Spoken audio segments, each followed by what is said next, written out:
Other interesting political news, as automotive and politics are seen to be more and more entwined, Ford announces layoffs because of the partial strikes. Now, it looks like specifically they are laying off 600 employees, and this is because of the strike at the Bronco plant. Now, interestingly enough, this is now politically speaking, in terms of Shawn Fain, the president of the United Auto Workers, it was a smart move on the political chessboard to only pay for resources to shut down part of the factory, perhaps some might say, because the factory was crippled. They got rid of the workers who took part of those specific, I believe for the Bronco plant, it was the final assembly, the paint and final assembly, I believe, is what they mentioned on the video previously. So because they took away a couple of union members, and I'm guessing the company's not prudent enough to cross-train employees, perhaps. Maybe that's another issue for another time. But because of that, the whole plant can't operate. Because some employees were gone, and they don't have enough robots yet. And that, again, Tesla, they're going to crush it. Metaphorically and perhaps physically if the robots turn against us. Tesla literally has a prototype of a robot that looks like a person. I was going to say the Terminator might have to be moved from the, the science fiction to nonfiction?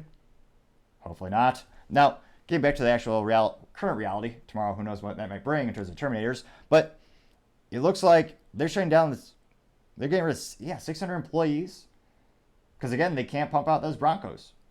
Now, in terms of timing, again, who cares in terms of right now, really high interest rates, not as much demand for new vehicles, and the Bronco, it's still in demand, but you didn't have that really, when it first came out, they were selling for well above list price, and some dealerships they still are, which is another issue that the big three have to deal with. It's not just the union crippling them and hurting them in terms of fiscally speaking, although some people pejoratively call the UAW a gang, in which case the metaphor of, kneecapping them would be an apt one. But in terms of the Bronco, that sale's already gone. They missed out the marketing opportunity to hire OJ again.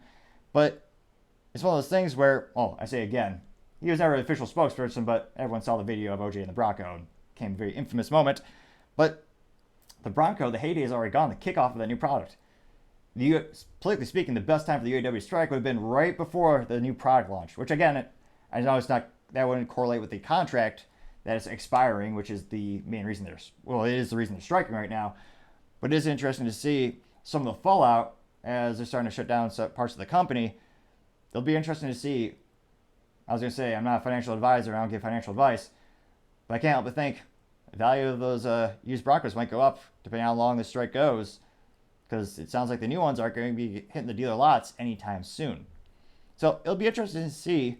Let me know in the comments, do you think are Ford Broncos going to become like Corvettes now and trade for 6+ figures? It'll be interesting to see, but actually it'll be also interesting to see how many layoffs are going to happen because the factories can't operate. Let me know in the comments, do you think this will happen at the other automotives? Because right now, and again, it's a very fluid situation. I mean, things are happening on the hour in terms of updates with negotiations and the strikes. Right now, this seems to be the first fallout we can see in terms of layoffs, and that's Ford, which ironically enough was the company that gave them the most throughout the years. But do you think GM will have to do layoffs at that because they're very specifically striking at specific plants for all the big three? So will Chrysler have to shut down their plant that they're striking at, or partially striking at? And will they have to close that plant that they are partially striking at? Now, in terms of hurting the company, this is a politically good move because that's a very profitable vehicle. There's a reason Ford stopped making cars. They're usually terribly unprofitable things. I mean, when I worked in the automotive industry, I remember Chevy used to lose dealerships would lose $436 for every Chevy Cruze they sold.